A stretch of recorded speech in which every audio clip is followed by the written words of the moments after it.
Good evening and welcome to our monthly Your Questions Answered. I'm Michael, KB9VBR. I'm Joe, KD9CJX, and also with us tonight is Travis, W9HDG. Hey, Wherever I am welcome, on the screen. welcome.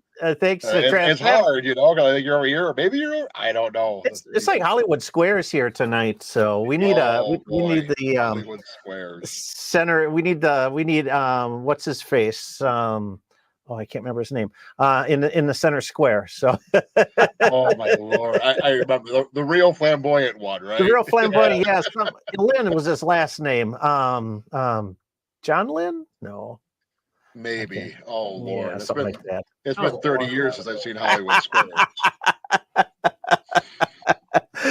For those of you joining us on the replay, good afternoon, good day, or whatever. So we got a big show tonight. Travis is here joining us because we're gonna talk about Field Day, the ARRL's big event coming up the end of June, almost the end of June, the fourth full weekend in June. So we'll be after the break, after the half hour, we'll be talking about that.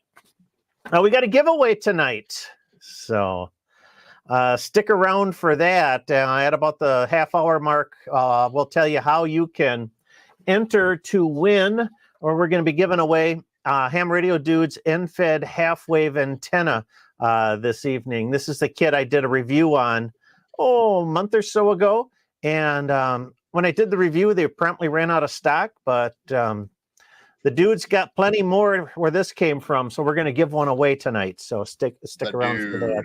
The dude. The dude abides. The dude is always 5'9". Yeah, and of course, Hamsexy. Who can miss that? Oh, I haven't seen him tonight. In fact, we're doing our pre-show chat. I didn't even ask about Hamsexy, so this face is going to be surprised. Okay, I got a preview. It's Hamvention sexy. So. Oh boy, is it live or is it Memorex? There we go. So, hey, we got people filing in here. Don from across the state there, over in the Twin Cities. Scout on the other side of the river there by the Twin Cities. Oh, our buddy Mark recently passed his extra exam, and now he's let me go. We need the. There we go.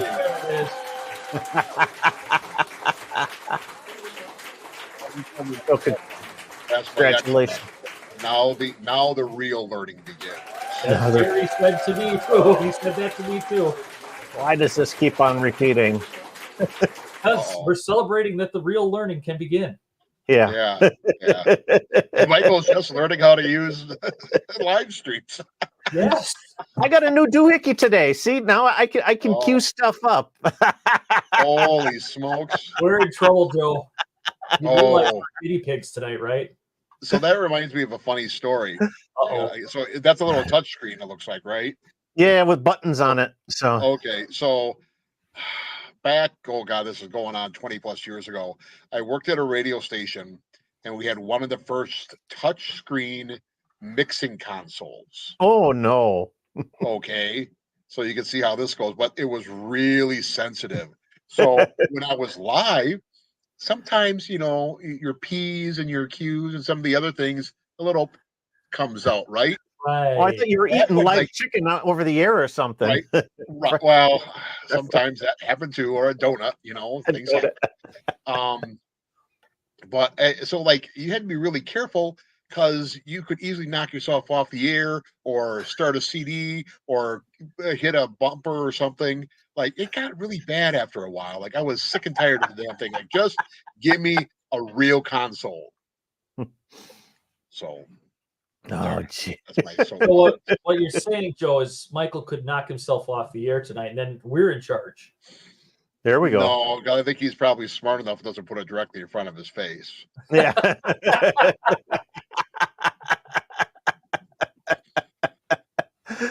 All right, we've got we got some people joining us in the chat. So our buddy Scout or Scott, who doesn't know where he is, but Either Scott.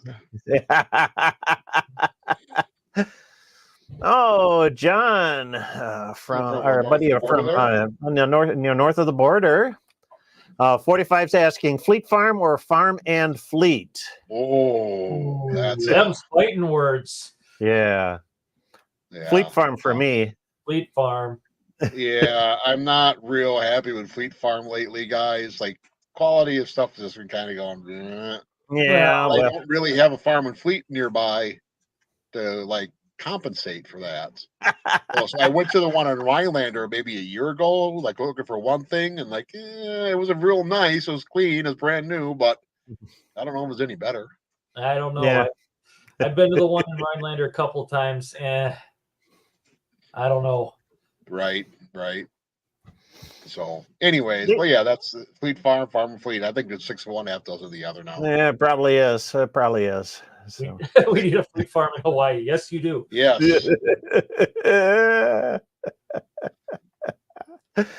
All right. Howdy, all. So we got lots of people coming. So we can, like I said, if you've got ham radio related questions, drop them into the chat, and we'll try to get to as many as we can. Good old Eric's here for the giveaway. I heard. Hey, I think I won that K4 as well. Michael brought like a truckload of them home from Hamvention. Yeah, they were just handling. Yeah, they just here. Pass them out. Pass them out. Yeah. You get a K4. You get a K4. Everybody gets a K4. Howdy from Guitar Town, USA, the birthplace of Les Paul. So, yeah. If you ever get down to southeastern Wisconsin, go to the Les Paul Museum in Waukesha because it is a real treat. So, our buddy the Flatlander from Illinois. So, I visited your fine state last month on my way to Hamvention. So, you got that going for you. The Rib Mountain checking in. So, hey, Keith. All right. Rob's wants to know our plans for field day. We're going to be talking about them after the break. So in a few minutes, so we wanted to kind of get through a few. We got plans. We think we might know where we're going. That's about as far as we got. We think. More on that later. We don't. Yeah. So, Michael, this is what, your 25th year? Yeah, because you just joined the Quarter Century Club. Yes, Quarter Century Wireless Association. Travis, how long have you had your license? Let's see. Caden was born 2004, so 20 years? 20 years, okay. I'm on 10 years this year. So between the 25, 35, 45, 55 years of us field day experience, I think we just show up anywhere. Like, okay, let's go. Yeah, more or less. Wait time. Like, where are you going to be Saturday? I don't know. I'm here. Okay, let's do it there. Yeah, we're there. I don't know. Hey, I know where that is. I'll be there too. Yeah. You can't be there. That's where I'm going to be. Just turn your APRS on. I'll find you. There we go. I'll just drop a pin into the map and say, come find me. So we got a question. There's no road going there. Yeah. So we got a question coming up in the chat. Cody was asking, good evening all. What are your thoughts on the roof towers from Carlson Communications? So that is a good question because I am not sure. I'm going to pull so I looked them up. Carlson Ham roof towers. Oh. And they look nice. Can you drill oil with those too? I think you can. Sweet. They're made in Michigan. So ooh, okay, I'm liking that. They got that going for them. Yeah, I don't know. There's not that many people that make roof towers anymore. Glenn Martin Engineering. These guys, Cushcraft, I think used to have one. I don't know the one I have. I bought at Fleet Farm. Yeah. They've got some really good information here on, what antennas you're wishing to support and what kind of load that each tower will take. So it looks like these guys kind of know their stuff. So I guess, yeah, I wish I had more information on that, but they do look They look pretty beefy. They do look pretty beefy to me. So Cody, I'll just say this: if your wife will let you have one of those, more power to you. Absolutely. I'm pretty sure my YL would say nope. There's a reason my tower is not back up in the yard, and it's because she said no. She vetoed the tower. Yep. You know, sometimes Travis. Now, what am I saying? I can't kid you. I don't even get Careful, that. Joe. I've got a place I want it. We're negotiating. Yeah, every day I get a look, and it's probably because there's a microwave dish in my backyard. Oh, you still got that microwave dish. You could turn that into a hot tub or something. You know, I could turn it into a bird bath. There's one hanging off the side of the school they're trying to give me. How big? I don't know. You can see it on the Google image of the school. Oh no! Oh wow! It's big. It's like a 15-footer, I think. No. Well, there we go. There we go. You sure you don't want it? I can get it for free. You can search for extraterrestrial life with one of those. Yeah, I'll be doing it. I'll drop it off, Joe. I'm coming to Wausau tomorrow. I'll drop it off. Well, yeah, okay. Just put attention carry on there. We'll see what happens. All right, we got another. Jerry popped into the chat. He passed his extra in March after 24 years as a general. Right. Nice job. That is. We'll give you applause there. We'll do it again. So that is great. 24 years, you've been a ham just about as long as I have. Now you can join the Quarter Century Wireless Association too. So I got a few years ago. I do have to renew this year, though. I got to renew by the end of October, so we'll have to get. I'll be the first person to go out of the three of us to have to pay. So we'll see what happens. Yeah, I missed that by a little bit.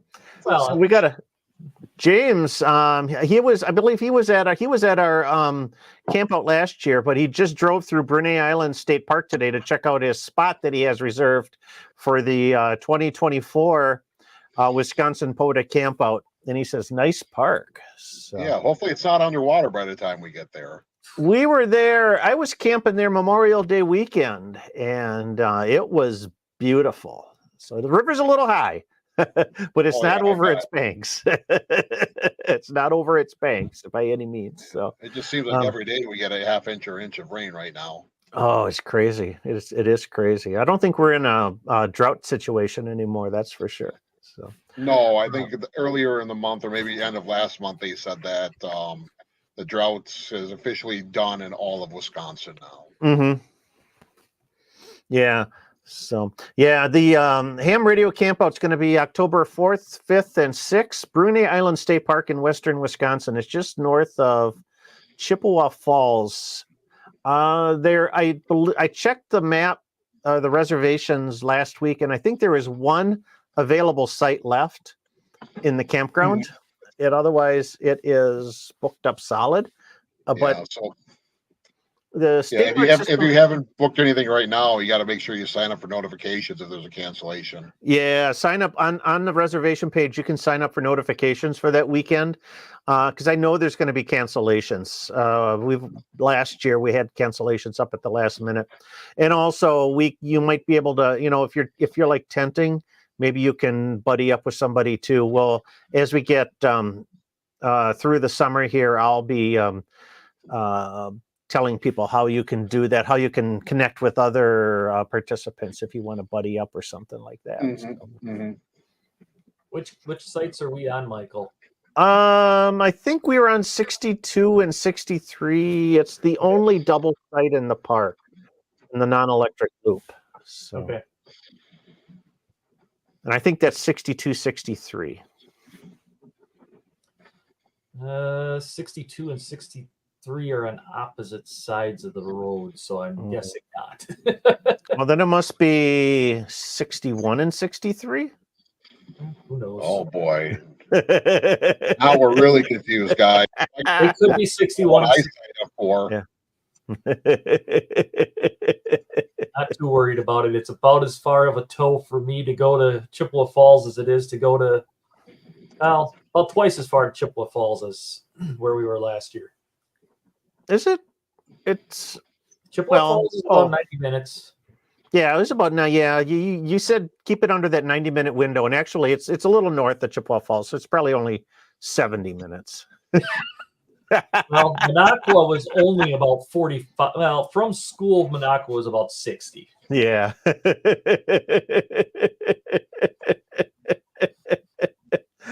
No, the Flatlander site 59. So you're practically across the street from us. So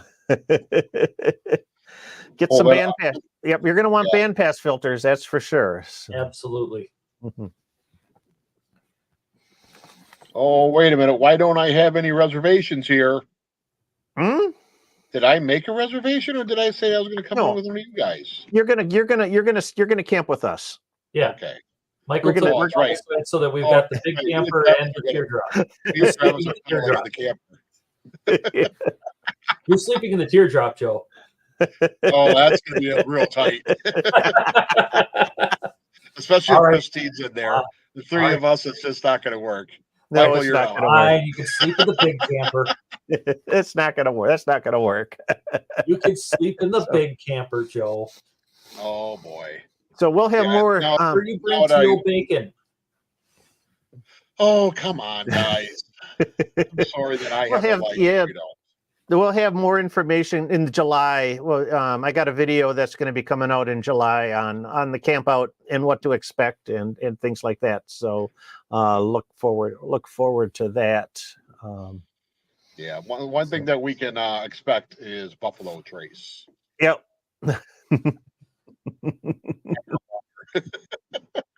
There is there's a brewery in Cornell, so nice. There is. They got good pizza too. They got good pizza and good beer.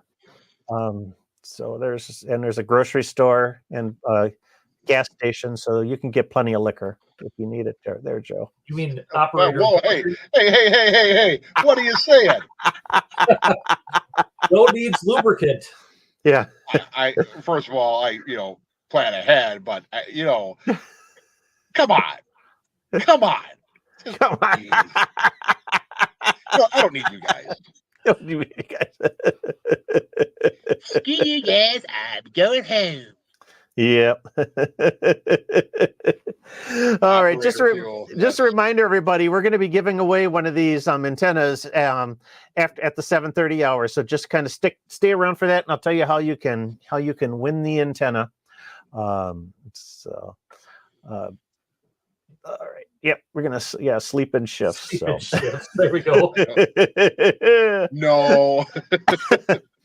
We should probably answer some questions before we're totally off the rails here. We're already off the rails. Yeah, Jerry in the chat asks us a question. JPC 12 vertical, better with radials or Faraday cloth, or about the same? Ground level radials and Faraday cloth are going to perform pretty close to the same, I've found. Depending on, it depends on how many radials you got out, how much of the cloth you sort of spread out. But there's a little bit of a difference, but it's, for all intents and purposes, they pretty much are going to be the same. Now, if you're looking at elevated radials, you'll probably, if you can get 3-4 elevated radials up, you'll see that are tuned to the frequency. You'll definitely see an improvement. Multiple elevated radios are always going to give you better improvement over anything that's ground mounted. The advantage of the Faraday cloth, of course, is it's just so forgiving. It gives you such a nice ground plane that it's super easy to get a good match. Yeah, and it's real easy to set up. Right? You don't have radios that get tangled up and you got to roll them up, unroll them, stuff like that. You can just roll out your Faraday cloth, let's call it. Yep. I mean, we're all just using a door screen from the hardware store, right? screen or cloth, it's all the same. Yeah. And Yeah. it's a lot cheaper anyways. Mhm. And just roll it out when you're done, roll it back up, and you're on your way. So Yep, yeah, absolutely. when we've done the 4 or 5 parks in a day, that makes setup and tear down so much quicker. Oh, with the screen, I can be on the air in 5 minutes or less. Yep. So yeah, you get to the point I don't even bother checking if I got a good match or not. I just put the screen down, put the whip up, and just sort of eyeball its length, and we're on the air. Yeah, especially with the 20 meters and up, it's really easy just to eyeball it. Yeah. So the the elevated radials, they take some time because you gotta match the one, then you do the second one, then you do the if you've got a third one, and then you gotta adjust the whip a little bit, and you spend 10 minutes tinking around with that. Real finicky. Yeah. But if you get them all, yeah. Go ahead. If you get them all going though, they go great guns. So. Yeah. I remember when I had my 817, Travis now has my 817. It had that little MFJ whip that's only, about right there. Yeah, there's my 817. It had that little MFJ whip that came with it. And I actually had a counterpoise cut for each different band, and I had a little label on it. There you that's go. That's a lot to carry around with you and whatnot. The Faraday cloth, the window screen works so much better. Yep. So, yeah, Jerry's saying you're not using the screen, the actual cloth, and actually they're functionally equivalent. Screen and the cloth, they're gonna operate the same. The advantage of the cloth is it's so flexible; it packs up nice and into a nice. Right. Yeah. You don't have to cut it to length or anything like that. So. Nope. Exactly. So, all right, that's good question though. Okay, if you got any other ham radio questions, just throw them in the chat, and we'll get to as many as we can. But I suppose we should probably talk about this because everybody else has been talking about it, so we should probably put in our 2 cents. But the elephant in the room, and I'm not talking about my waistline. The ARRL has been hacked. So, dun, dun, dun, dun, dun. Or is it sad trouble? Wah, wah, wah. And I guess they couldn't have picked a better time to have it happen, or I should say a worse time to have it happen, because I think they found out about it just like the day before Hamvention started. So all of the league staff, they were out of the office. Nobody was there. They were all in Ohio, and of course, then the whole thing went down. I think the logbook of the world, the VE uploader, the phone system. Their phone system actually went dark too. They have a VoIP phone system. Yeah. So they were for a while. Everything from like the email aliases went down for a while. Yeah. I've heard that the volunteer monitors had issues where they couldn't submit their reports. The whole 9 yards, everything, just like everything. Brutal. But I think the biggest issue right now that they're having is that they have not gotten Logbook of the World back up yet.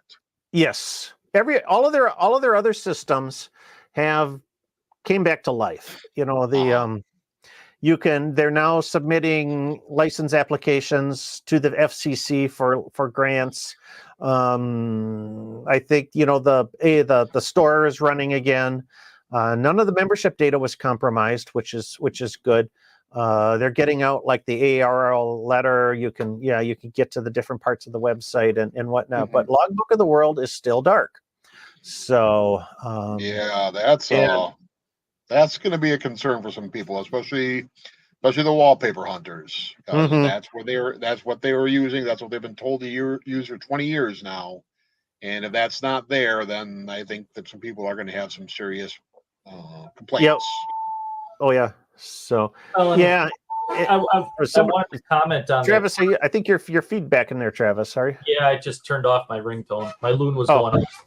I wanted to comment on that first paragraph in that article, though, Michael, because Yes. I've been working on the getting certified to be a member of the cyber response team, Mhm.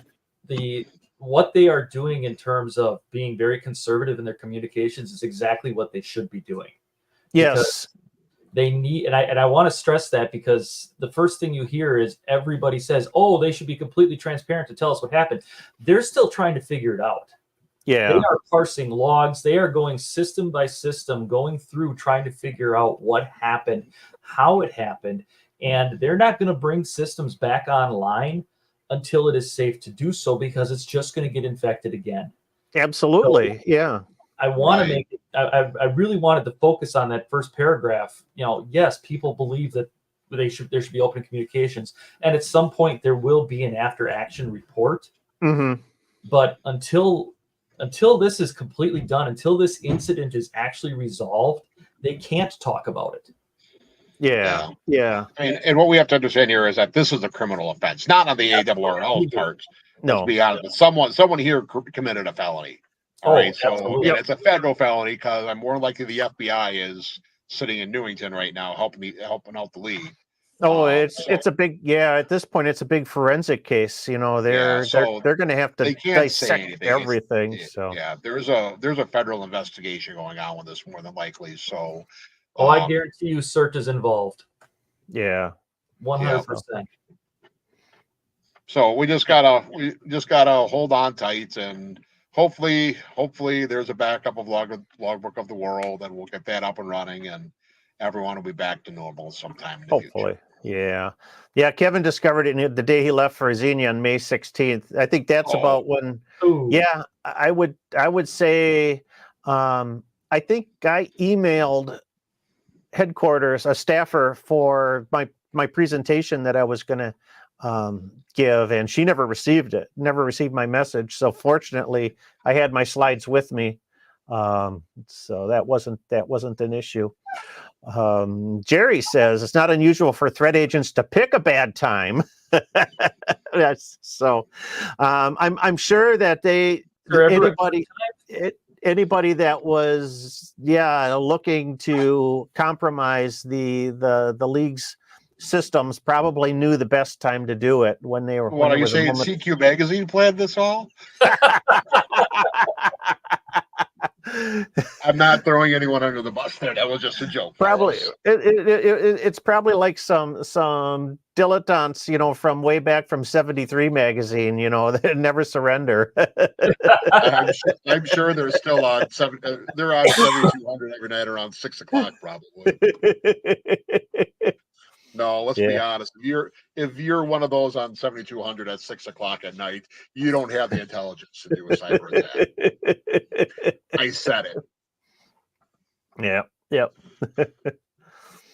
Yeah, it's best to upload contacts to more than one location. Yeah, keep a back. If you're concerned about your own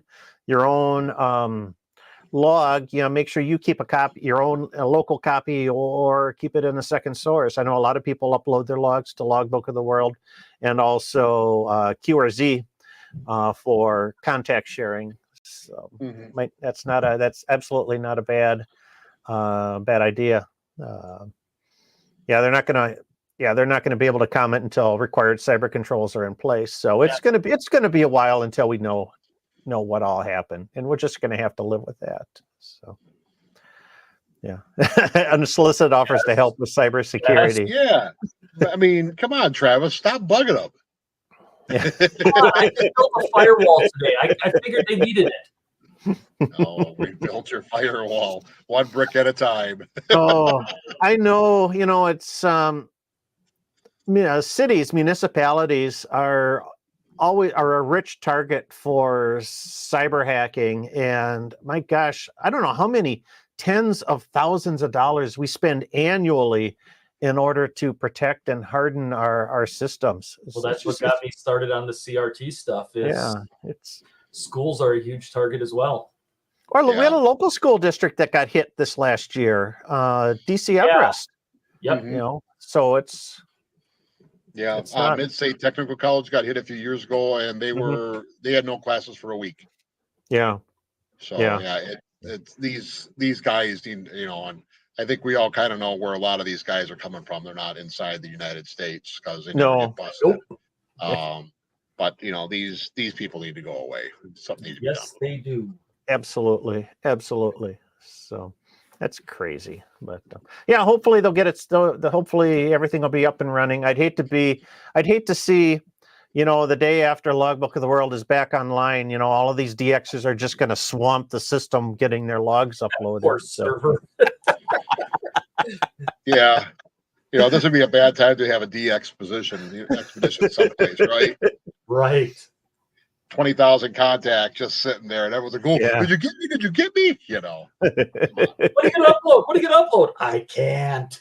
Absolutely. Jeez Louise. So, all right.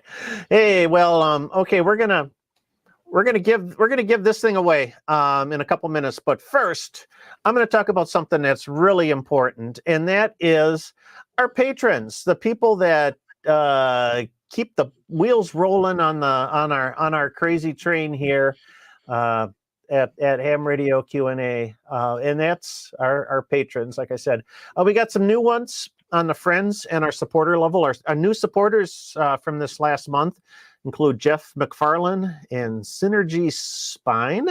Is that a new wave band from the 80s? Synergy Spine? I'm thinking so. It is a great band name, isn't it? I think that's a commercial account. At the friend level, John Swisher and David Moe.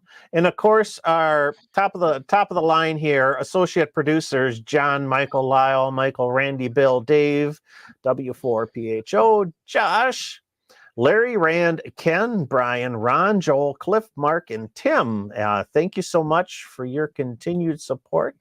And you too can help keep the mission going to inspire and educate the amateur radio community. It's that easy. All you got to do is go to patreon.com/KB9VBR antennas. And with that, a quick word from our sponsor. KB9 VBR antennas are simple, effective, and affordable VHF and UHF antennas for amateur radio, MERS, public safety, and GMRS. Made in the USA with quality parts. Get yours online at jpol-antenna.com.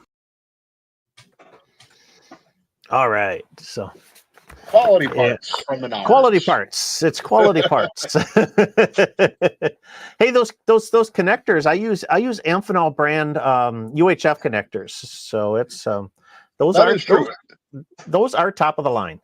Yeah, they are. They're the ones. So have you guys ever tried to make a J-pole at home and you tried soldering on that little Amphenol connector or that little 239? Or the little UHF connector. Yeah, especially the ones that have the white filling. So yep, you got to be real careful because they will melt. The Amphenol ones do not melt. At least not with a regular torch. You can melt them. Oh yeah. Oh, Michael, is there a story here you wish to tell? But it takes a bit. Yeah, let's just say it's a good 5-minute fume buzz. Oh, Michael closes the door of the garage when he wants to do that. But they also last a lot better. They're tin. They're more weather resistant than the cheap ones you get on Amazon. So right there, that's worth the price of admission. They're chrome plated brass. So that's the quality for sure. So Travis left us, but he gave us a picture there of Black Lake. I had to let the dog out of the room. She was whining. All right. Phil kept saying, "I hear Joe. Where is he?" Oh, don't worry, buddy. I'm gonna have your chunk of ham when I get up there for field day, and 4 or 5 biscuits and a whole pile of gravy. Oh, that dog. All right. Let's see if we can pull this up here. So we're going to give away I'll pull it up on the screen. Ham Radio Dude. He makes a product called the Dude Tenna. It's an end-fed half-wave antenna. I got mine right here. I did a review of this antenna, maybe like a month or so ago, and it works really well. I'm gonna embiggen this because it's hard to see otherwise. If you look at the core here, this is not your normal toroid core. This is a T140 43 core, and you can see that it's half the size of the core that the dude uses. So this antenna will do 100 watts FT8. That's That is what we call a chunky core. a chunky Sounds a little core. harder to saturate. Exactly. So, and we got the dude in the chat, Sean. There. Thanks for doing this today. But we're gonna, like I said, I did the review, and these things promptly went out of stock, and then it took a month to get this parts because these cores are hard to find. But he's got them back, and he's ready to start selling them. But he wants to kind of thank everybody for waiting by giving one away on the live stream tonight.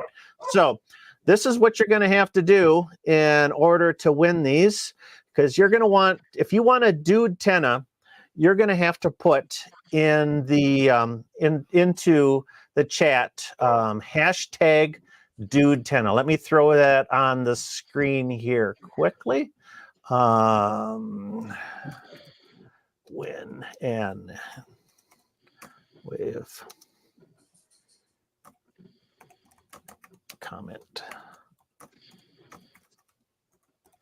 All right. There we go. Win an infant half wave, comment dude tenna. Put that in the chat, and then you'll be entered to win. And we will give this away in about 20 minutes at 8 o'clock. So There we go. Go for it. Go for it. And all right. They're doing it. They're doing it. And they're off. And they're off. So Worth the price of admission.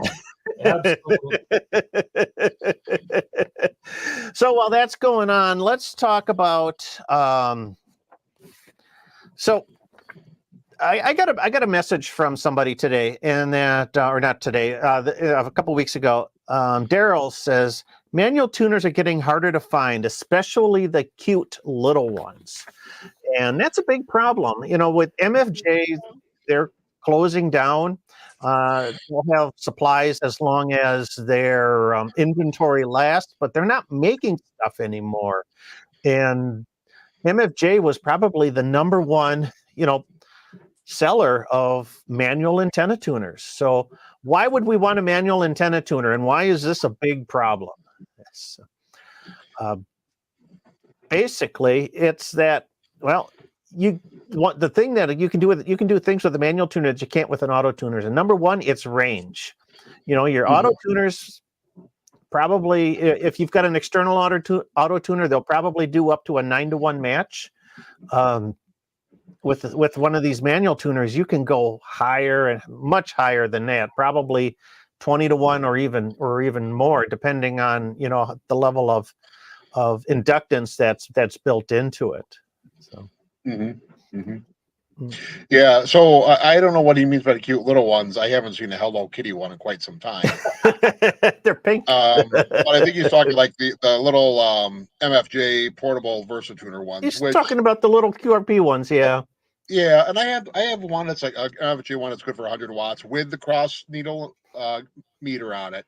And that's worth it. I mean, it was like probably $150, but holy smokes, like if you want to do something out in the field, and you gotta, like a couple years ago when we did the antenna challenge, and I just did a long wire right off the back of the antenna tuner. They will tune a wet noodle. So they're really great to have, especially if you want to do QRP or you don't want to use the extra power when you're out there off a battery. They're really a no-brainer. So yeah, I definitely, MFJ starting to get out of the field. It's going to be a while, I think, before they run out of their stock. But grab one while you can. And you know what I'm thinking, because in reality, it's not difficult to build your own antenna tuner. It's a tuning capacitor. It's an inductor or two.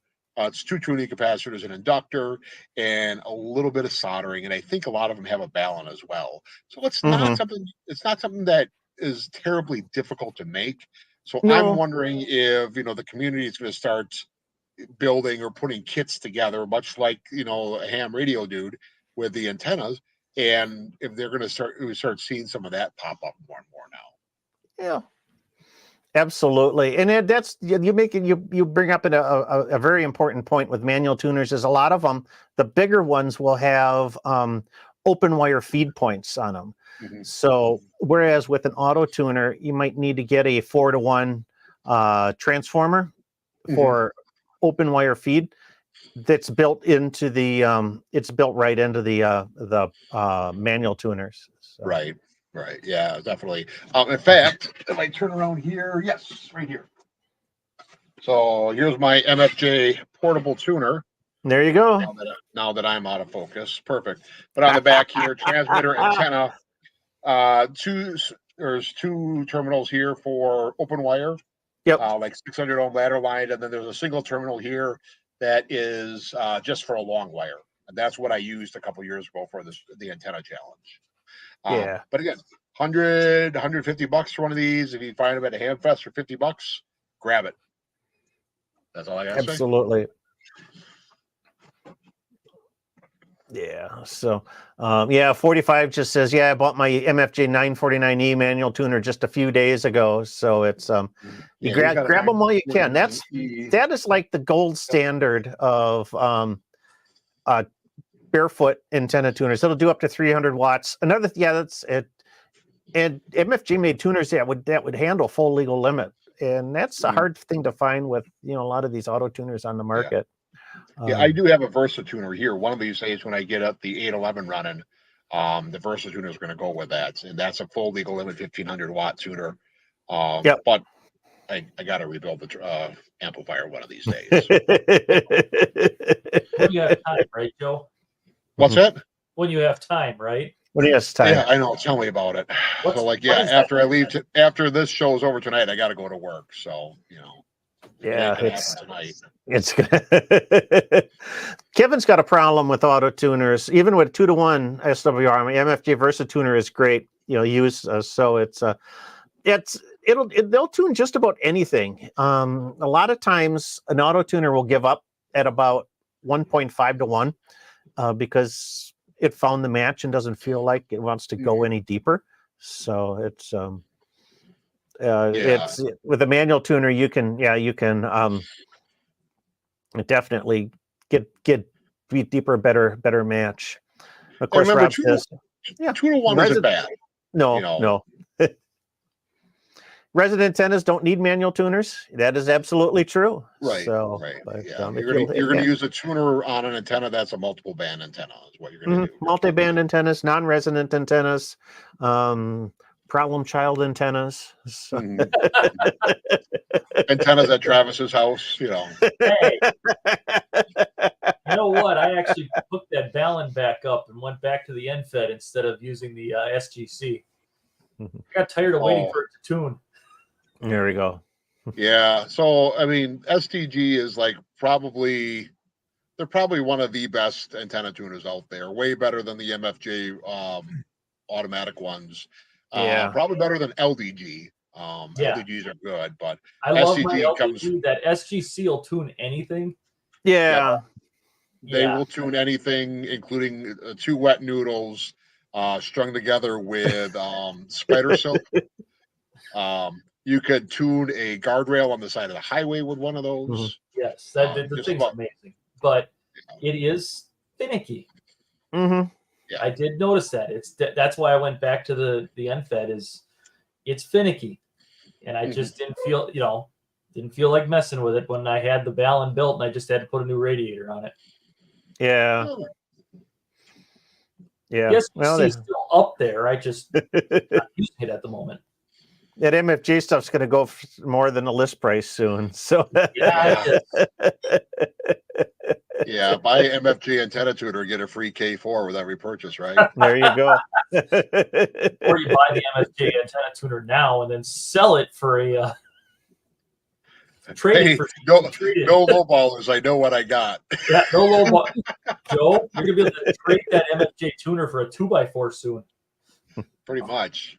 There we go. So, yeah, sometimes they don't like RFI. Auto tuners don't. A lot of time, yeah, manual tuner is really resistant from that. Although you can get bit from a manual tuner too if you get Yep. if you're getting RFI in the shack. So Yeah, I've been bit once or twice, so it does not feel good. Yeah. So all right. So okay, just remind everybody. We're giving away this one of these antennas. This is the Ham Radio Dude antenna. It's an end-fed half wave, 10 through 40 meters with the chonky core. So leave a comment with hashtag DudeTenna if you want to be in the drawing. We'll be drawing in about 10 minutes or so. So all right.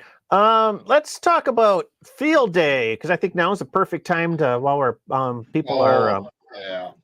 Field day. Field The other day. elephant in the room. Am I just setting a smoke signal up and you guys are going to find me? Send the bat signal.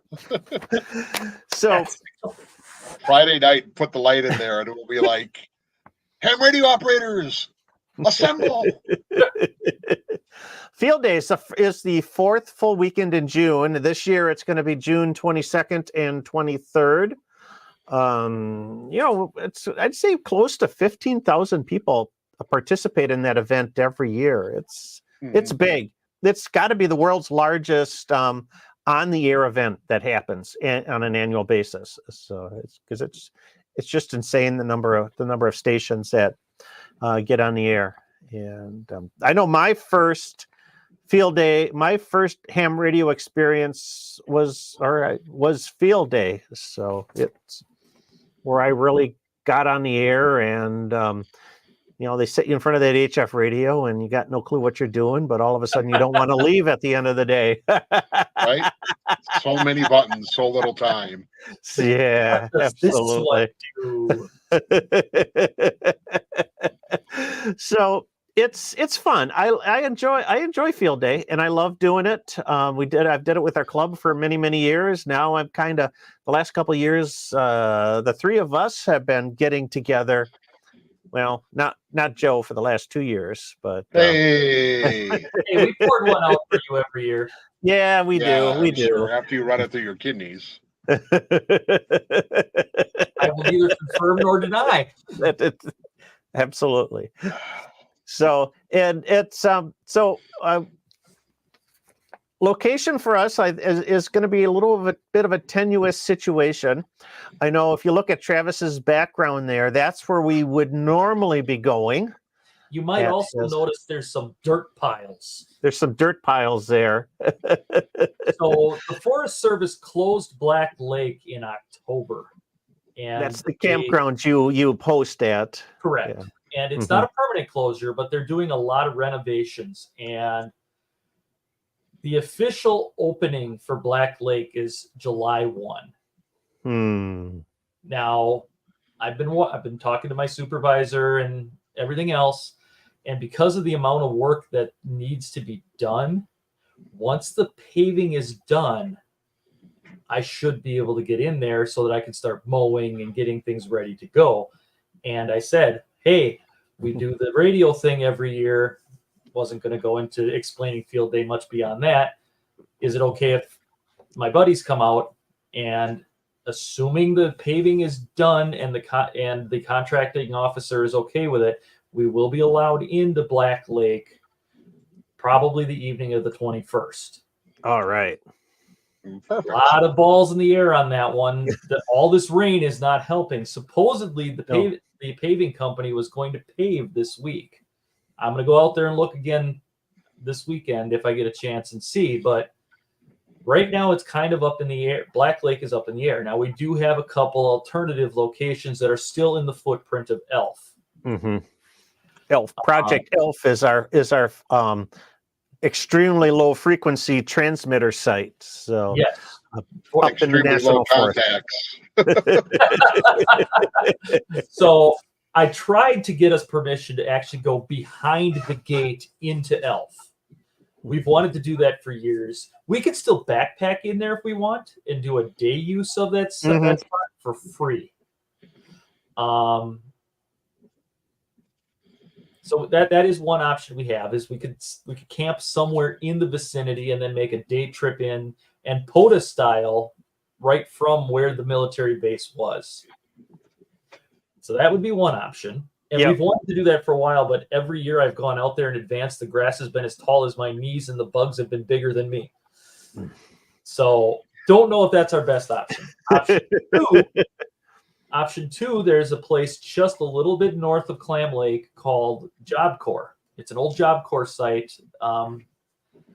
that you can disperse camp in. Kind of on the outskirts of the footprint of Elf, but still there. So we could disperse camp off of Job Corps Road and just north of Clam Lake, and we could definitely, and that's another option. Again, not well maintained, so the grass is going to be a little tall. But every time I've gone in there in the summer, it's a fairly popular disperse area. The grass is usually pretty beat down. Beat down, yeah. So the bugs shouldn't be as bad. The bugs shouldn't be as bad. And again, now we can run generator all night if we need to. We can be loud. We can joke and hoop and holler at 2 in the morning. No one's going to care. I'll be in bed by 2 a.m. I don't know what you guys are talking about. You're not taking the late shift? No. We don't do that anymore. And then I would say our third option is going to be a different campground.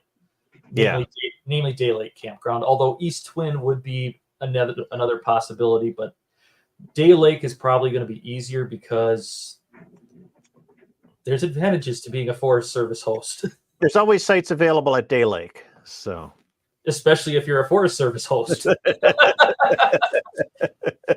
So and again, we could get kind of fun with that too. We could stay at one of the campsites, and there's a big field just inside where there's an old playground. We could set up in there.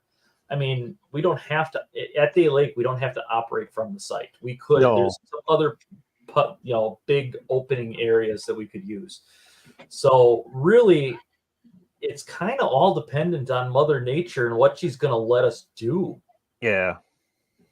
If it would stop raining for a week, so that Black Lake could get the ribbons tied on it and get accessible, we can do what we've been doing and go to Black Lake again. Okay, so hopefully that'll work. So yeah, but I've been working on alternatives. We've got a couple. It's just kind of going to be, I'm going to put a smoke signal up in the air, and you guys are going to have to come find me. We'll figure that part out. So, but I think the most important... make the cons call. I'll just start calling CQ on FT8, and Michael will find me. Yeah. But I'll be lost at that point. The most important part of field day, well, besides the food, of course, is... Oh, I have very, very fresh brisket. I just picked up a cow a week ago. All right, the brisket. Hey, we're going to be eating like kings again. So the or big do you want 1.25 inch ribeyes or 2 bones? Just saying. Joe, what do you want? Why not both? Exactly. I like my T-bone with brisket. Yeah. Oh God, I think my heart just had a palpitation. It just skipped a beat. No, just how many hundreds of dollars of meat do you want me to bring? Oh, your poor dog will be so stuffed. Oh, Flatlander, that'll be it. Smoked mac and cheese. So the POTA camp out. Smoked mac and cheese will be at the POTA camp out. Yeah, I think the big question though is antennas. What antennas are we going to run this year? The inquiring minds want to know. So, Travis, you usually run when you're up at the campground. You usually set up an end-fed half wave, a big one, don't you? An 80 meter. 80 meter end-fed half wave. If I can get the space with all the constructions that have been done, I might even build a new radiator and shoot for a 160. Ooh. I've got room. I might be able to pull that off. Real estate, baby. Real estate. The other thing I was thinking is a big, the GLG special, the big loop antenna. Those are nice. So, yeah.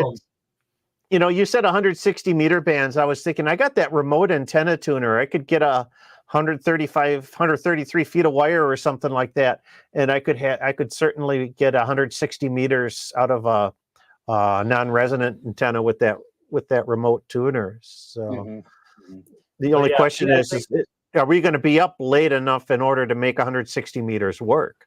And that's why I'm not sure that I'm even going to put the effort into the 160. Yeah. Yeah. It always seems by 9 o'clock we just gotta go. Yeah. So in all reality, I'll probably, if I get out there early enough, I'll probably have the 80 meter end fed up. As to whether or not I use it, I don't know. I might go with the one of the portable antennas, one of the verticals. Throw the magic carpet under it and be done with it. Yeah, we probably have to at least do one vertical. Yep. And, yeah, the vertical, and then 2 wire antennas that are in or opposite directions. Right, perpendicular to the word you're looking for. Yep. I have the B&W folded dipole. We can bring that up. Otherwise, we can certainly do that, or we could slap together a dipole or two. Yeah, those are always pretty quick and easy to make.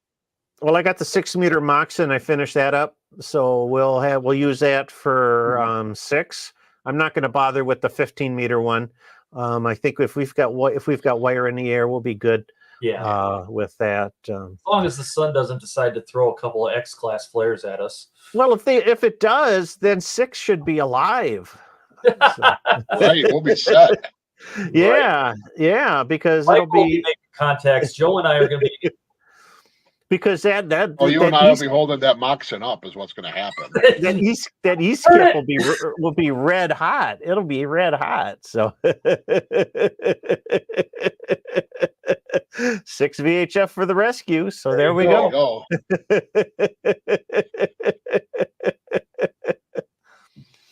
Yeah. 80 meter infant half wave bypass on it, and you can get it on 160 meters as a quarter wave antenna. That is a possibility. Yes. Maybe I'll take the SGC down and bring it with. Yep. There you go. You can do 160 with 71 feet. You can. It's tight. You got to have a really good tuner for that. So 130 foot. You want to have a little more bandwidth. Yeah. On 160, so you can go up and down the whole 200 kc. Especially for field day. If you have a tight, narrow match at 71 feet, that ain't going to do you much good. Yeah. Reaching every time you move. 130 foot off center fed dipole had really good luck. I've run that a couple of years at field day. Run that 2 years ago. Yeah, that is a great antenna to have on the air. Really You ran that, and I think I ran a doublet that year. I think you might be right. So. Scott will be Governor Knowles. That's a beautiful campground. So I've been at Knowles. I've backpacked into Knowles on the north side there, right along the St. Croix. That's beautiful. That's one of the best places in the state to camp. We should be using, he says, the dude tenna. So there we go. There we go. We need 3 of them. Yeah. Oh, yeah. I suppose we could change the wire out so it could do 80. So we'll be giving this away in about 3 minutes. So hashtag dude tenna if you want to win not this exact antenna, but one of these end-fed half waves. So all right. So we got a lot of options there. Eric's not going to be joining us, unfortunately. So I was hoping he would. Last month in Wisconsin was too much of an adventure for him. He forgot about got hit by a tornado at Lake Wissota. You don't have that in Hawaii, do you, buddy? No. We were camping last August. We were in Lake Wissota, and we didn't get hit by a tornado, but we had 60-mile-an-hour straight line winds. And I know it was 60 because there were limbs like this in the campground. I rode out a storm. I want to say it was early August. I shouldn't have, because the whole camper was doing this in the wind. Oh, no. I should not have rolled that one out. Where else are you going to go, Travis? Are you going to go into the outhouse? Yes. Compared to being rolled over in my camper, yes, I would go ride it out in the concrete bunkers. Joseph says, I feel like your field day videos always have a tent blowing away or saving the radio from rain. I think it is a regular kind of occurrence, isn't it? It is an expectation, and there's usually a mighty wind. A mighty wind. A mighty There's wind is usually a coming. mighty wind. Hopefully not this time. So, all right. Well, I think we got a plan. We almost have a location, and I think we know our antennas. So it sounds like it's gonna field days coming together. There we go. It always does, Michael. It's It just always a matter does. of where. Like I said, 55 years combined experience. Yeah. Just give us a place. We'll have a field day. We'll Yes, have a field day. And with that, we're at 8 o'clock, and I promised I was going to be giving away the Dude antenna. So this is the end-fed half-wave ham radio Dude Industries antenna. It's got the chunky core in it. You'll be getting the kit sent directly to you from him. So you got to be present to win, because I need to know who this. He needs to know who to send the kit to. So let's pull the screen up. All right. So, dun, dun, dun. Okay. How many entries do you have there? We got 70 entries. 70 entries. Okay, here we go. Here we go. I'm going to hit the button. And You There we got to go. hit the button. There you go. I got to hit the There you button. go. Gotta Who's actually gonna get win? Who's gonna win? Yay, Jim! N0OZG. So, Jim, if you're in the chat there, email me, kb9vbr@yahoo.com with your contact information. I'm gonna put it in the chat.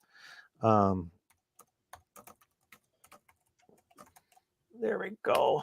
And hopefully he responds, because I would not want to have to track him down. But I wouldn't want to have to get the antenna myself. right. Right. Otherwise, Hold I got his on. call sign. Otherwise, I got his call sign there. I'll be able to track him down. So hopefully he'll drop me a line. Jim N0OZG, you are our winner for the the Ham Radio Dudes end-fed half-wave antenna. So get in touch with us, and we will get it to you. So, all right, I'm gonna pop this away. You know, Michael, I was noticing in the chat, this was for Yes. Travis too. You go about 10, 12 minutes back in the chat, Lisa. Yes. Oh, I saw yes. that. We're all from Wisconsin, Yes, and she shares something that in common with Travis. Lisa Yes. here. I did catch that. Thanks for reminding me. She hails from Rhinelander, but it's now in Colorado. And Travis, you hail from Rhinelander. I graduated high school from Rhinelander High School. In That's fact, the HDG in my call sign. Yeah. I was going to say, why don't you explain to her, because I'm sure she understands. She is of Yes. the Rhinelander type. She is a Rhinelander Hodag, as am I. HDG standing for Hodag. There you go. That's great. That is great. I did see that. I was waiting for the opportunity. I'm glad you remembered. I saw There it you there. go. I saw it there and flagged it. So, yeah, the Hodags. The Hodags. Class of 85. Holy crap, she's as old as Michael. Oh no, no, As no, young as no! Michael. She's as young as my wife. Oh, young. Yes. She was YL. YL. She was in Chris is class of 86. I'm the class of 88. So Yeah, I'm not gonna say it.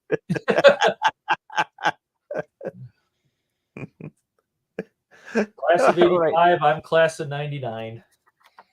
You don't have any class. You don't have any class. Oh, wait, that's me. That's me. That is true. All right, got a question here that came up a week or so ago. Jerry is asking. So he saw my recent video on Hamvention, and he says it looks like a ton of fun. Wants to get out there, but He's wondering, what does 5.9 mean? I haven't made an HF contact yet, so all this is new to him.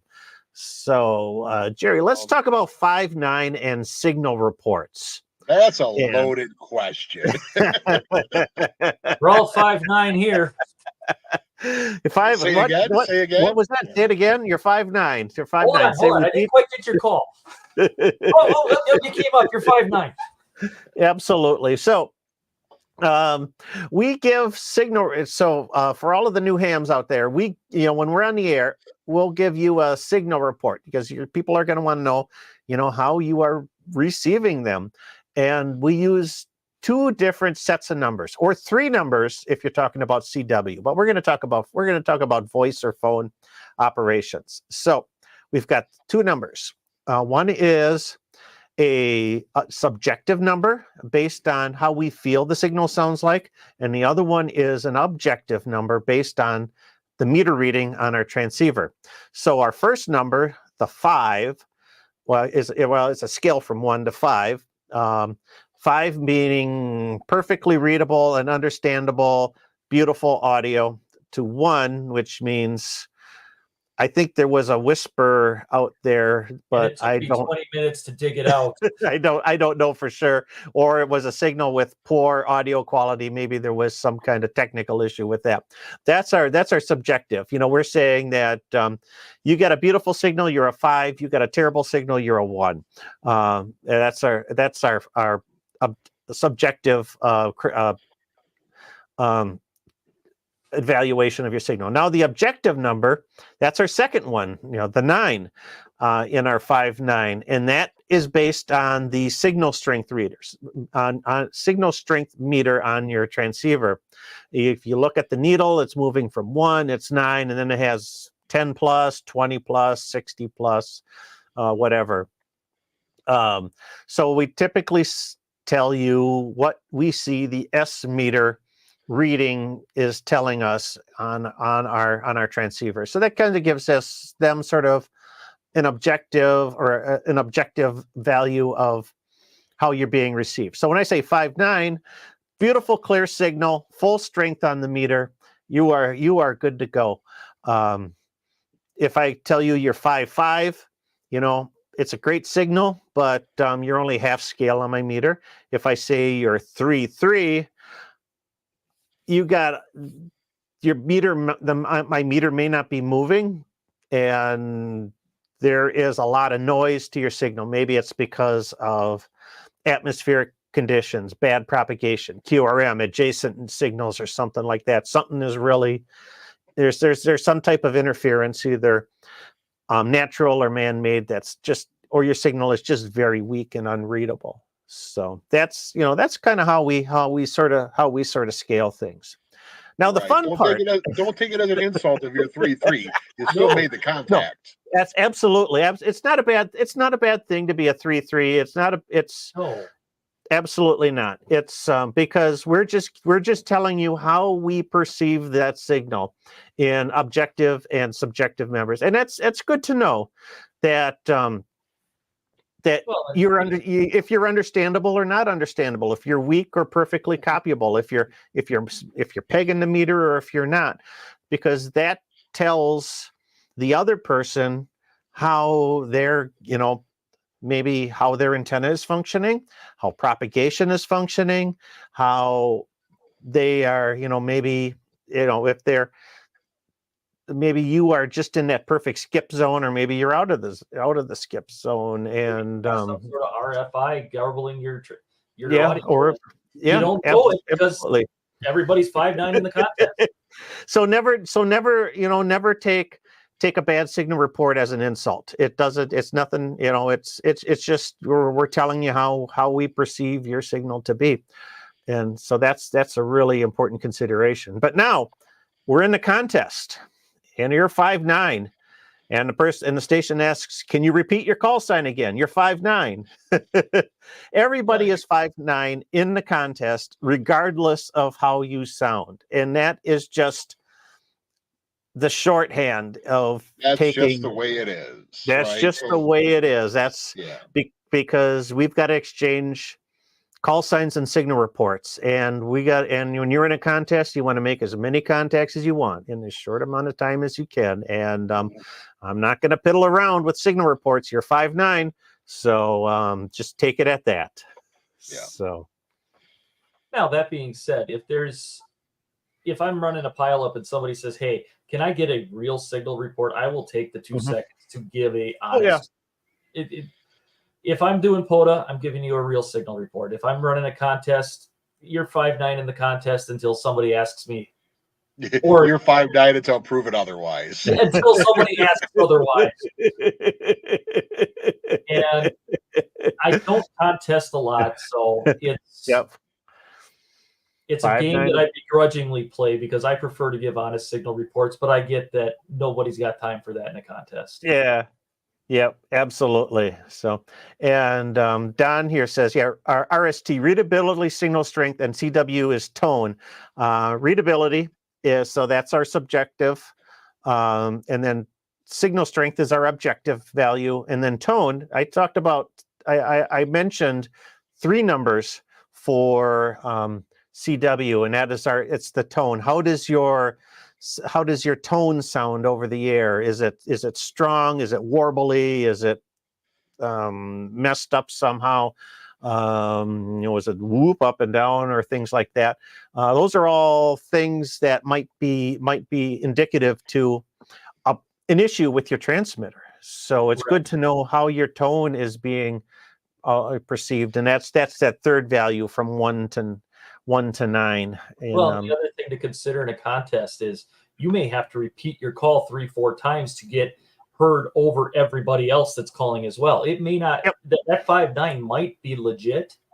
It's just there's 7 other 5'9s calling, and you got to figure out which one am I actually listening to. Yes, you do.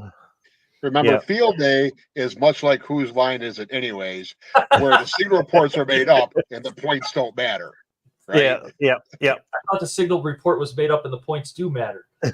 It's not a contest, remember? Oh, yeah, that's right. It's an emergency radio exercise. Emergency preparedness drill, yes. Sure We are preparing to send radiograms from the woods. Yeah, 45 uses his ears and not the meter. A lot of times I'm not even looking at my meter, and if it's strong to me, I'll give you a 9. If it's weak, I'll give you a 5. If it's somewhere in between, I'll give you a 7. And usually about 75% of the time, I'm good at guessing without having to look at the meter. So it's, it's. What QRO stations? I think you mean QRP stations, because holy cow, some of those guys are loud. Yeah. I'm QRP. No, you're not. You're 60 over. Well, sometimes if you got a good antenna. So, oh, yeah, I know it can happen, but geez. Yep. All right. I know Joe's going to leave in a couple minutes, so we're going to have to grab something here. Let's see. Paca County Aries Races, do you use bandpass filters for field day? Our group is using bandpass filters. We absolutely do. And it's, if you're running multiple transmitters, the bandpass filter is almost an essential piece of equipment. I think I've got a 15, a 20, and a 40, and we kind of, depending on, because of the 3 of us, only one can be on a band at a time. So we just sort of, if you want to be on a band, you have to have that filter in your possession. Yep. And it That's does. Also our way of making sure we're not on a different band, because I've got the 15 meter bandpass filter. I'm on 15. Yeah, absolutely. It makes a big difference. It does. It really did help with the coordination the last couple of years to. And it does. It's go to 40. Michael's got the bandpass filter. And it doesn't. They don't totally knock down the noise, but they do a good enough job they help. so that we can function on those. Was it 2 years ago or 3 years ago that we did this without the bandpass filters? That if I was doing PSK on 40, I was obliterating you on 20. Mm-hmm. Yeah. And I wasn't even running any real power. I think I was only running maybe 10 watts. Yeah. No, it does. Depending on how the antennas are placed, it does make a big difference. So. And while we have room, we don't have that much room. No, that's true. So, well, Joe, before you have to take off here, because I know you got to work yet tonight and make those big bucks. Big dollars, You know, both of them. big dollars. No whammies tonight. We've got something for you. Oh no. Oh no, here it comes.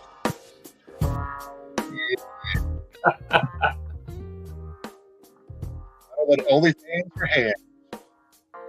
I got the special Hamfest edition of Hamsexy The going Hamfest on today. The Dayton special sauce. if The you will. Dayton special sauce. Some of the stuff's from Dayton. A couple of these things were from other Hamfests, but to start things off, you know, what is everybody's favorite item they wish they could have, but nothing else than the Camel box on the back of their Camel truck. No, it's not a truck camper. It's a Camo box. It's a Camel box. Wow. So I gotta say it for you. Power wagon don't care. No, Power Wagon don't care, does it? Jeez. Someone should get a can of spray paint and write free radios on the side. See what happens. I got a helpful hint though. You know, if you're going to bring your Camel box to the flea market, at least make the bed. Right?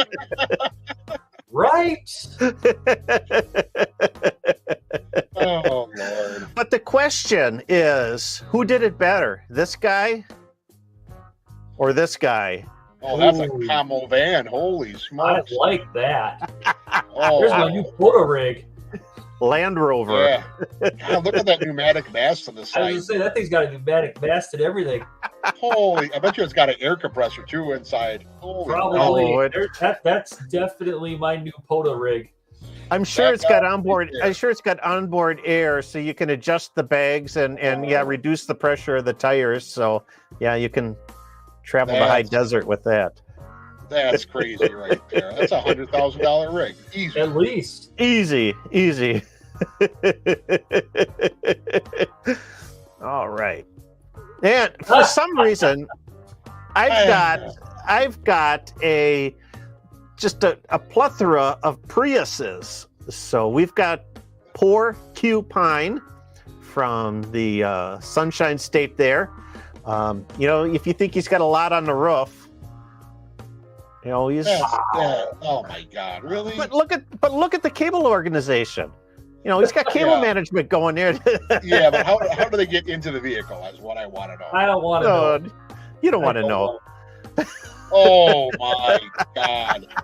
Is that a piece? Are all those HGs mounted on copper? No, it's a It looks 2x4. like a 1x4. Oh my Lord! Is that a flip phone? I think that's a Bad. flip phone off the second radio to the left from the left. Well, yeah, I mean, It can is you a at least flip clean up phone. the back seat there, buddy? Holy smokes! Oh man. I think the radio's worth more than the car. Oh, ladies and Hello. gentlemen, we have ourselves an antenna Woody. Speak softly and carry a big stick. No, I'm sure that guy does not speak softly. Nope. A 1-ton dually with that bad boy on the back. Holy smokes! I think it's mounted on the kingpin for the fifth. I was going to Oh, say my that looks like it's Lord. on either a gooseneck hitch or a kingpin. Just wait till Ham Radio Dude sells one of those. A dude that did a 3.0 right there. Oh, he's got full legal limit. I betcha. And we got another Prius. Oh, coming right through the weather stripping there. That's Our- gonna be great. Our That buddy leaks. the Flatlander sent this. He saw that at a Hamfest down in Illinois last summer. So it's Yeah, Wanted that's to- great until it starts raining. That thing Share- is a hydroplane that's going to fill up with water real quick. Probably Well- a hole filled in the floorboards. For drain it. So Where's you the know, grip loop? you think the Priuses are special, but wait until you see this. That's an elevator. Oh, does that have 4 wheels or 3? It's got 4 wheels. Oh, what is See that? That's a Come on. Can you guess it? oh, It's a God. Honda. It's a Honda, but it's It is a Honda. It is a Honda. It's not an Element. It's a No. God, what is that thing? They didn't make many of those things. No. It's a 2002 Honda Insight. That's what it was. An Insight. First generation hybrid from Honda. So I think it's going to blow over in a windstorm. Looks like it already does. Not sure we'll go fast enough to wind noise.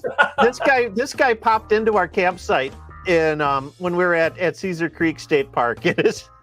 The batteries are all shot in it, so I believe it. So it can only run on gasoline, and it just sounds absolutely terrible. He holds on for dear life going 50 miles an hour on the highway with it, but right. I don't think it's got tires. It's got pizza wheels. pretty much. But if you look at you can see along the headlights there the duct tape. Oh, that's and the delamination on everything painted. I don't think that's the original hood. Pretty close. No, I don't think it is. So this guy, he's got his plan is to do all of the parks in Ohio in his Insight, and he's almost there. He's only got a handful left. That poor car. But we got a feeling that this car is going to end up like the Blues Brothers. You know, when he hits that last park, it is just going to...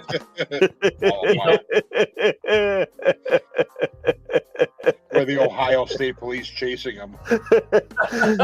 Casino's modded for drag racing. I'm sure they get modded for drag shows, too. The A-Test triples the resale value. It absolutely does. 100%. Yeah, down the fuel mileage by 50%. Oh, God. Oh, I found this one at the Madison Hamfest. Holy crap, what is that? If that ain't a whacker, I don't know what is. Oh. Yeah, I mean, come on, guys, really? Check out the dash. That's worse than my dash. Holy crap. My favorite is the he's got above the roof line there the call sign printed in reverse so you can see it in your rearview mirror. Yep. Yeah, okay, that's yeah. I got nothing more to say about this one. Nope. I'm not touching that one. Oh, so at least you got a dash cam. That's great. yeah, and all of the lights, all of the night lights you would never need. Yeah. So.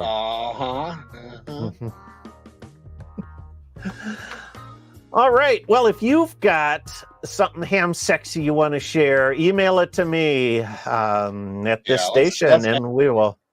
Let's read these before we put them back on, Michael. I don't want to get anything here that ruins our family show.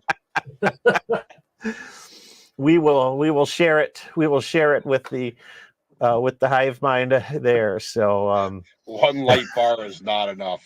The one light bar is not enough. Yeah. I mean, really, do we ever have enough light bars? Really? No. I mean, if you're going to put one in, you better put four in.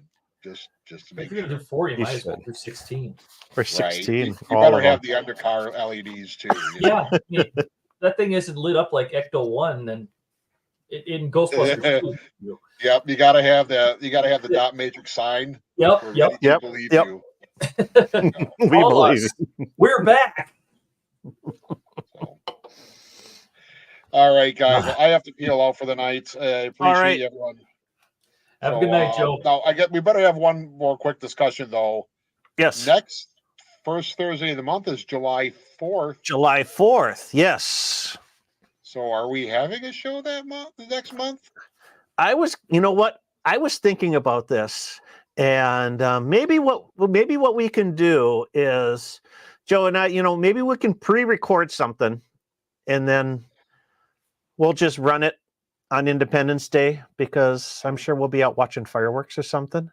We can Sure. always Or I'll be on my workbench and there'll actually be fireworks. Or there will be fireworks. So we'll try to do a show. We'll do something. I don't know what's going to happen. So The very best or very worst of. yeah. Yeah. And Oh. maybe it's the all Hamsexy Independence Day. There you go. Do we do a field day Hamsexy? Yeah, that's going to be live at 2 a.m. Yeah. You know, some of those places I named out do have some pretty good cell service. There we go. All right. Well, my cat is All right. telling me I need to leave. All right, you got to hit the road and make Joe. money. So I'm getting kicked out. So 73 guys, have a good night. anyway, yeah. 73, Joe. Travel safe there, Joe. Yep. All right, so we'll finish up here. I think I got a couple of questions left that will. Let's see. Well, this one just popped up. Fitcher is asking 4-to-1 Balin from Good Q RG6. I'm not quite sure. You're talking about, will RG6, which is a 75 ohm cable, work with a 4-to-1 Balin? It should work. You'll probably have a little bit of an impedance mismatch, but for the most part, it should work. I don't see anything wrong with that. So let's see.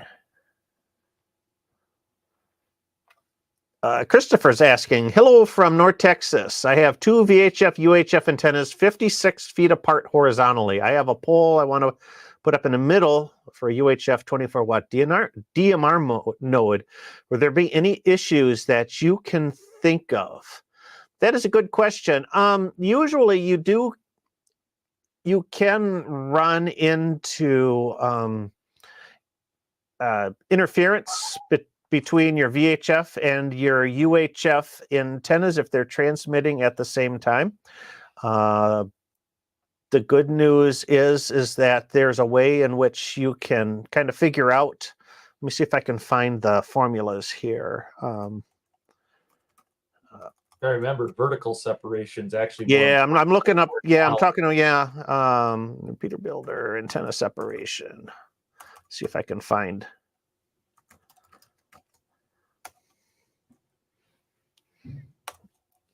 I should have this site bookmarked because people always ask me this. All right, here we go. So this is what you're going to want to need to know if you're running multiple VHF, UHF antennas horizontally or vertically spaced. The general rule is that each foot of vertical separation between your antennas will equal about 10 feet of horizontal separation. So vertical separation is definitely more efficient than the horizontal separation. Repeaterbuilder.com antenna/separation.html, and I will throw this into the chat if you want to look up.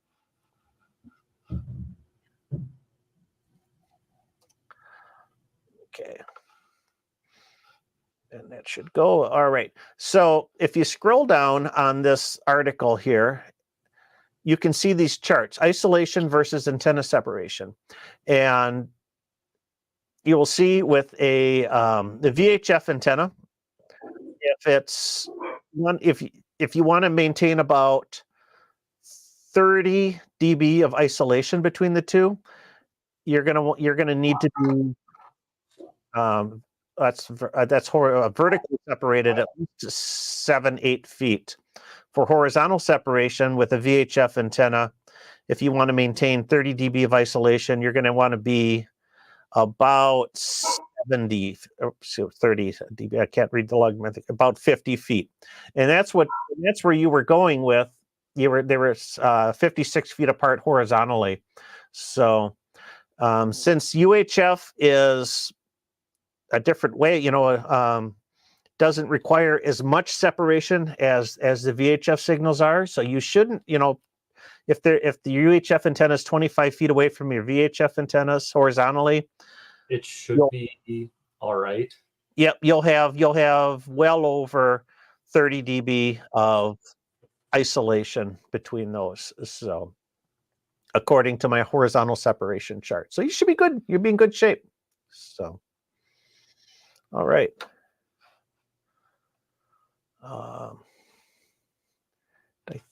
that's. I don't know if I have any more questions here. I think that was the last one. So, yeah, maybe place one in the middle much higher than the others. They can always do that too, Yep. because the vertical separation is better than the horizontal separation. So, stacking them, yep, stacking them works well too. But yeah, so all right. Well, that is it for this week, unless you've got something for the good. No, I don't got anything for the good of the order tonight. Now that we lost Joe, but Now that we lost Joe, he had to hit the road, so we can. Well, we can somebody's got to make money. do someone. Ain't that the case? So, well, thanks a lot for joining us this evening, and it's always a pleasure. I don't know what we're going to be doing for our July live stream. We might do something. Well, we're going to try to do something special. So look forward to that. Otherwise, have a great Independence Day, great field day. And that's, talking about July, the 13 Colony special event starts July 1st. That's coming. I was going to mention that, but we can talk about that maybe on the upcoming stream or something. So, I'd still like to, if at all possible, pull off a live stream from field day this year. I think that'd be fun, even if it's just an hour. We could do it. Hey, does anybody want to? Yeah, maybe that's a good question. Does anybody want to see a field day live stream? Maybe we'll see if we get any yeses or nos in the chat. We could do if we're at Black Lake, but if there's enough cell service, we can stream. I've done it at Black Lake. Yeah, with the cell booster. Can do it. Yeah, with the booster, I think I can do it. Yeah, it won't be any worse than that live stream I did from the camp out. So it's all right. Yep, we're getting a couple of yeses. So okay. We'll see what we can do.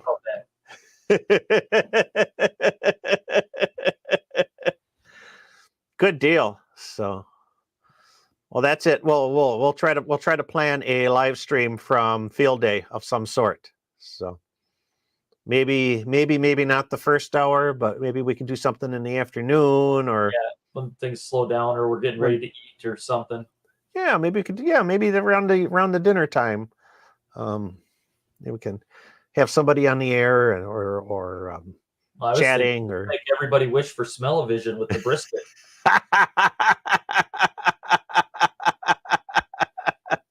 That would be fun. So, that would be. All right. We'll do that. We'll do something like that for field day. So live dinner grub. I like there that. We go. Okay, we're gonna do field day dinner. Make sure you bring a dish to pass, though. Yeah. Oh, yeah. You got to have a dish to pass. And